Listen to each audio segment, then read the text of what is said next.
Welcome to the Execution is King podcast, where we talk to successful startup founders, investors, and ecosystem builders to uncover insights and best practices for the next generation of great global startups. This month, we have a special episode. Instead of a single guest, we have advice from a ton of people. Every year, we gather all of the Great North Ventures stakeholders together to network and update on the fund's progress. This year, we asked attendees, founders, investors, and builders, questions centered on quality execution. What's the best advice you have for founders out there when it comes to team building, specifically hiring and firing? Hiring and firing. I've heard this a number of different ways. There's the old cliches of hire slow, fire quick, and then some people followed that up with hire quick, fire quick. I like what my co-founder Chris had brought to us, where you say, let's be really careful about who we bring on the team and use I think he called it the shopping mall test.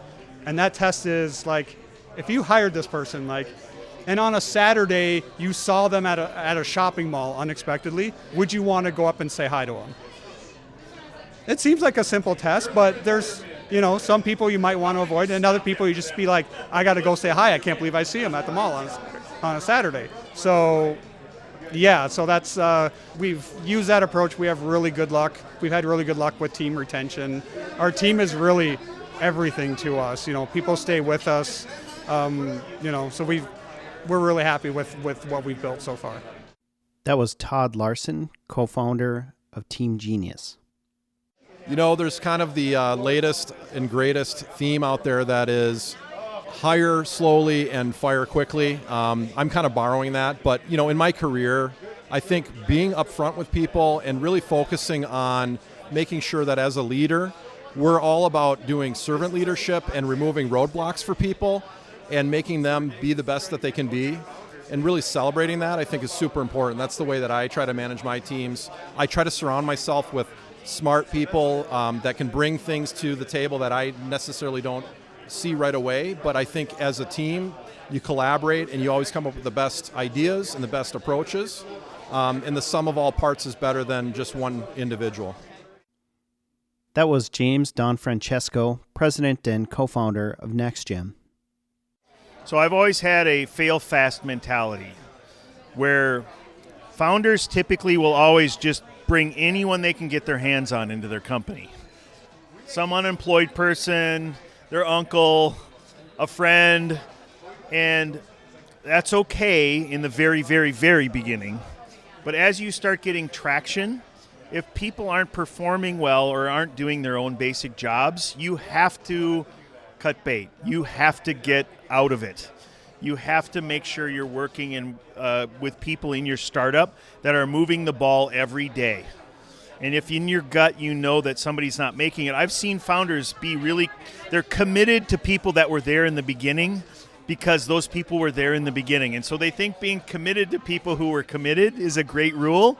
It's a horrible rule. And it kills the opportunity for everybody. And so especially as you start getting 8 and 10 people into your business, everybody knows who the non-performing person is. But as the CEO or founder, if you don't deal with that, you start losing a lot of credibility and hindering everybody else's opportunity. That was Doug Berg, former founder of Zap Info. Growth mindset. It's really the number one thing that I look for when hiring people. I try to look for, have you started a business, a side business? Have you created something on your own? Have you demonstrated some interest in learning and getting better and being humble about what you know or don't know? And I find that trumps, experience all day, as if you've shown that grit to, grow and persevere. That was Chris Knutson, CEO and co-founder of Team Genius. I think just general advice that I learned from doing a startup is really really focus on what your company is the best at and not try to invent the wheel on every element. I think leverage the knowledge of the community and your advisors, your investors is really key. That was Brian Bispala, former co-founder of Ramble and Code 42. Well, I think you got to look at hiring and firing as finding the right spot for people And when you're letting someone go, it's probably because they need to go someplace else versus the emotion of the difficulty. Like, people have an opportunity to do great things. Sometimes they get stuck in a certain spot where they just don't want to move to the next level or the next opportunity. So sometimes you're kind of like letting them find their next chapter that might be their best chapter. Certainly listening, being empathetic. It's not easy, though, to let people go. Certainly on the hiring side, business is all about people.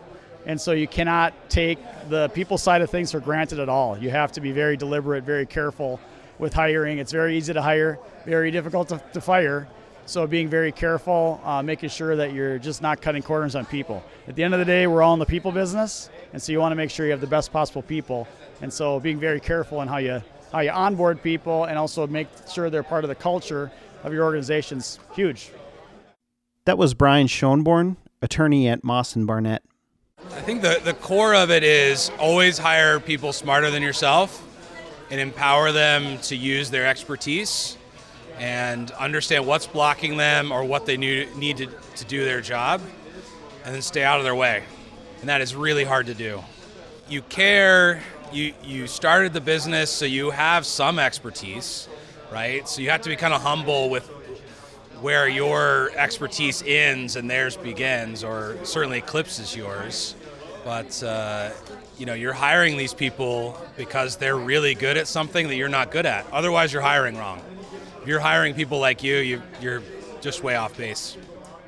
I think the best place to start there is you have to figure out your mission, your vision, and your values, and that allows you to make very easy decisions. And then people are, no fault of them. They're not bad people. It's just they fit or they don't. And it's better for everyone if you get people who fit what you're trying to do, where you're trying to go, and how you want to do it. And then it's really hard to do, especially in early stage companies. You got to do the performance management thing. You got to hold people accountable and make sure people are doing what they say they're doing. That was Andrew Schultz, CEO and co-founder of NoiseAware. What's your best advice when it comes to leadership? I would say the best advice I've gotten, and I truly believe it, is you have to love what you do and be passionate about what you do, because as a leader, especially CEO of a tech startup, you're going to face a lot of obstacles and challenges, and you got to love what you do to get through it and to get to the other side. And then you got to make your team, inspire your team to get through the tough times, to celebrate the good times. Without that passion, can't be done.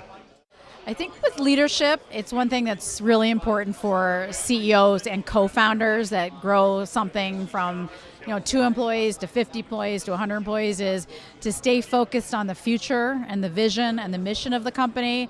Be the one setting the metrics and the goals, but don't be the one that's in the weeds, really making people feel micromanaged. So my biggest advice is stay really focused and laser focused on where's the big picture, where are you going, and what are those important metrics that run your business, and that's where you should be managing versus in the weeds.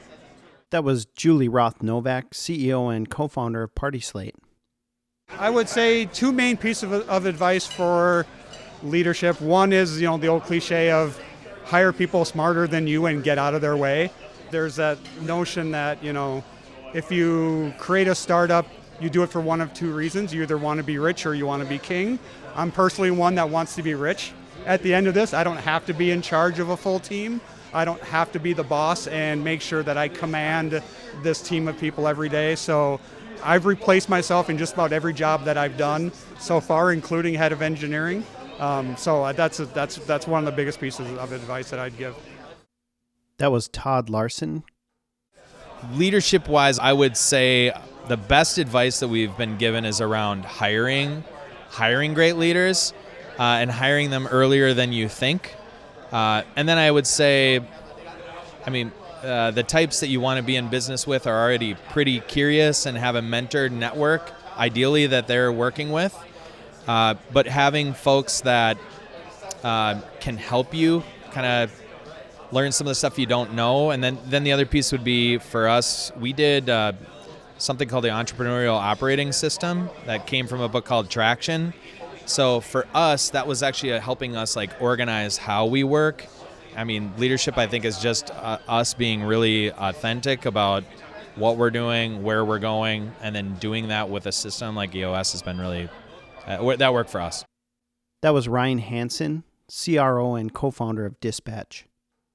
Yeah, I think kind of in the same theme, right? But Angela Ahrens, who was the retail and Apple.com president back when I was there in 2014, 2015, and she would always say, look, as a leader, I think you just have to basically eliminate roadblocks, tell the people where you're going, and again, make it so that they can be the best that they can be and show up to work every day with their best attitude, and feel free to ask questions and basically work as a team. And I like that motto for basically, hey, as a leader, I need to remove roadblocks for my people so they can do the best they can. That was James Donfrancesco. Trust people, I think, is the biggest thing. Find great people to work with, because at the end of the day, you're only as good as you are, and the more quality people that you can instill trust into and they can trust you back, I think that's really going to lead to ultimate success. That was Andrew Schultz again. I think leadership comes from the heart.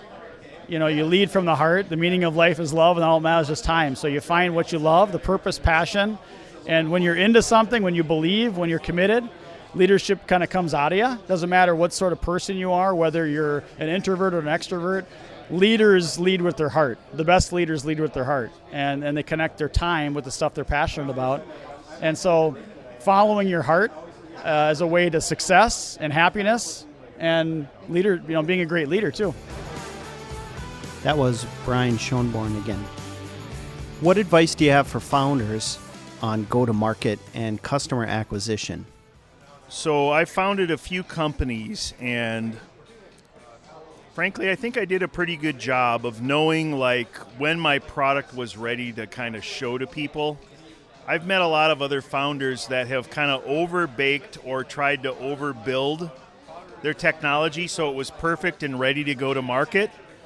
And really all you need to do is get it so that it's ready to demo, ready to show, and ready to get the first couple of customers that will then help you to build the rest of the product. And to the point where they'll even pay you to help build it the way they would want it to be. And so I've just seen a lot of value in selling your idea maybe before it's even an MVP, but allowing customers to pull you forward in innovation as opposed to just a salesperson or your own ideas. I've seen things go off the rail a lot where a founder overthinks things and overbuilds things.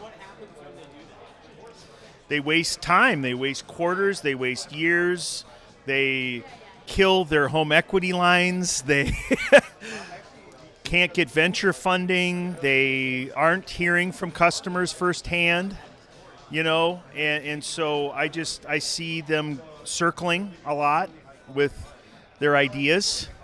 And again, they burn a lot of money, and they can frustrate the heck out of the tech guys that are actually building their thing, and then they change their mind or they add.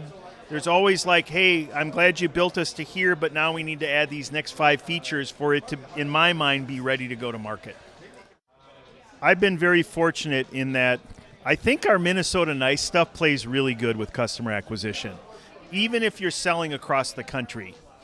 I've sold to thousands of customers, even global customers, and they always appreciate when somebody from Minnesota is selling them a solution. We tend to listen to what they want. They tend to be better configurators, if you will, of what even a demo is.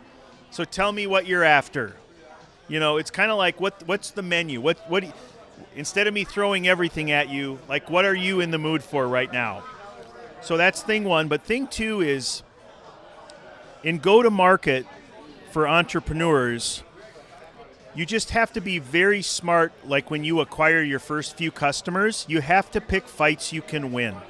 So you want to find customers that aren't difficult, who in their mind are almost like emotional investors in what you're doing, because it's going to help them with a killer part of their business. And as they do that, you want them to be your early cheerleaders. You want them to be your early advocates.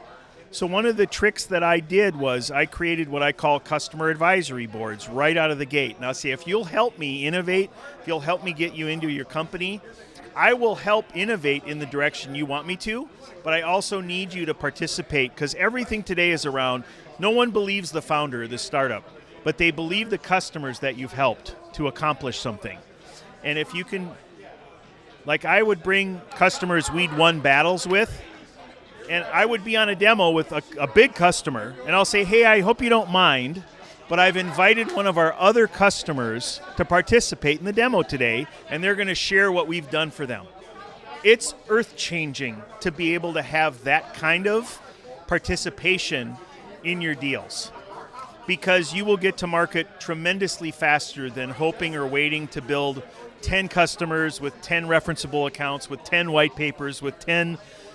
You can do a lot of this stuff in the very early days if you just know how to ask. And I think founders are shy sometimes, and they don't ask customers, hey, if I do something really great for you, can you then not pay me back, but participate? And the irony is good customers love innovation, and they can't do it in their big company. So they think that you're their outlet for how to innovate and how to do things outside of their own kind of governance and chaos. And the right ones will actually bring you deeper and deeper into their company, as well as look at you as their outlet. Like they're an investor, even though they're not writing you a check. And that's just a blast. When you start to get 2, 4, 6, 8, 10 of those, the snowball just goes. It's fantastic. That was Doug Berg again. It's always harder than you think. And I think, there's a lot of things that can work a little bit. And so you have to be careful about not spreading yourselves too thinly with customer acquisition. Find something that you can double down on and go really deep in it versus trying to do, all channels, all tactics at the same time. That was Chris Knudsen again. In hindsight, what's a piece of advice you wish you had received earlier on? Wow. Okay, advice I wish I had been given before starting the company. Find good partners. If you want to go fast, you need to do it with a lot of other people. I'd say I wish that we had had more advice on legal as well as capital early on to avoid some mistakes that you can't really out-execute your way out of. That was Ryan Hansen again. That's a really good question. Number one, you can't use an outside tech firm to build your MVP. I was just me at the beginning. I wasted probably $100,000, which at the time seemed like a lot of money. I know it's not in the context of a big raise, but working with an outside digital agency, I thought this is my background, I can manage them. And really what I found would have been better is to get a group of contractors, get in a room, whiteboard together, get them really invested in the company and build together that way. And so when my tech co-founder joined me 9 months after I started, we threw away everything that the digital agency built, started from scratch. That was Julie Roth-Novak again. Try to learn from others as much as you can. I think know when you've reached, I think our team, we needed to get outside help sooner than we did, so it was really important to kind of seek that outside help. But we did an incredible job kind of scaling the company from the 3 of us to 400 people, so that was an incredible journey and learning experience. That was Brian Bispala again. Well, I'll tell you some of the best advice I got from the investors as they grew the company. The first was best time to fundraise is when you're high on mystery and low on history. Best time to move into a new market is when you're pulled. Read every legal document you sign. These seem fundamental, but sometimes overlook them. And cliche, but when you ask for advice, you get money. When you ask for money, you get advice. That was Andrew Schultz again. Well, I think that the idea of that business is about people. You get so excited about the business model, you get excited about the opportunity, the deal, and you lose sight of the execution and the people. And realizing that business is about people, like I mentioned, and having the right people by your side makes a difference. having A quality people with a C opportunity, they're going to be wildly successful. If you have C's or D's or F people with an A plus opportunity, you're going to fail. So it's finding great people, realizing the importance of people and the quality of people, not just their ability mentally or to be able to execute, but just who they are as people, their ethics, their character. You know, you can teach them a lot along the way, but they have to be wired the right way. I think that's kind of the biggest lesson I learned along the way, is just never ever lose sight of the importance of people. When you have the right people and the best people with you, everything's possible. That was Brian Schoenborn again. Was there anyone who particularly went out of their way to help you to become successful? Who was it, and what did they do for you? The startup process, I met somebody early on, so when I started building the initial MVP, my goal was to get it out in front of as many people as I could. One of the obvious connections with our player evaluation tool was with a company called iSoccer, which was founded by Scott Lieber out in Silicon Valley. He had developed this sort of national standard curriculum for how to measure how good a soccer player is through a series of 19 measurable tests. And I was sort of building my evaluation tool using that curriculum as part of the foundation, as like an example of what you could do. So I met with him in person out at the United Soccer Coaches Convention. It was my first time showing off the app. He came and talked to me, gave me a lot of great encouragement, told me to go read the Lean Startup, which was a wonderful, like, this sort of, you know, what every founder should be reading, right? And really, really got me off to a great positive start. That was Todd Larson again.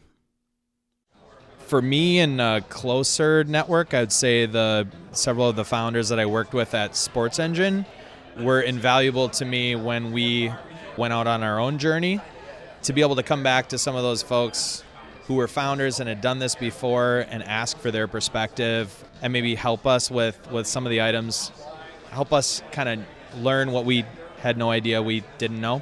And then I'd say we've been really fortunate. The network around here, in terms of like access to capital, the different, like whether it's beta.mn, Great North is a great example, and many others. I don't know, we've had great resources available to us through either the old network connections that had started businesses like this or folks that were volunteering to help.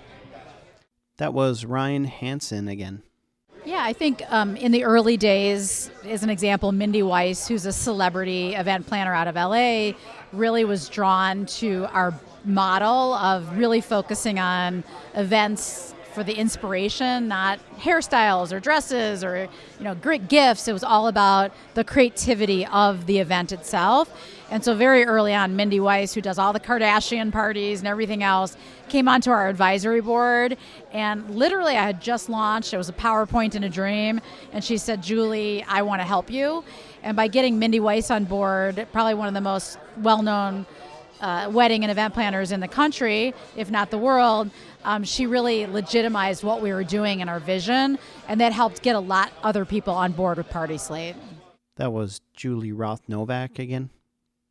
I would say kind of a hybrid. I have had people along the way who have mentored me and who have really encouraged me to be the best that I can be, who have told me, "James, you know what? Even though the crowd might say, don't be genuine or authentic, sometimes you have to kind of skip ahead or omit certain things." I've learned that I'm going to be honest and frank, and I'm going to do the best I can every day. And so the mentors that I've had in my life help solidify that. I also would say, yeah, I've had to work pretty hard to get to where I am, and I think the networks that you build, even way back when I started college and met Ryan and Rob, obviously that was helpful to get to know these guys because, it's as they always say, it's lines, not dots. You don't come in heavy and hope to get, a top-notch position, from one interview, right? It's a long-term relationship. We've gotten to know each other, and I think that that's really special. And so Rob and Ryan obviously are incredible founders themselves, incredible leaders, and, really people that I look up to from how do you do a startup? And the subject matter expertise in particular, Ryan as a card investor is somebody who I've gotten to know much deeper because he's got all these insights that represents my customer. And so that's been really helpful to be able to access his brain. And of course, he's incredibly knowledgeable about that stuff. That was James Don Francesco again.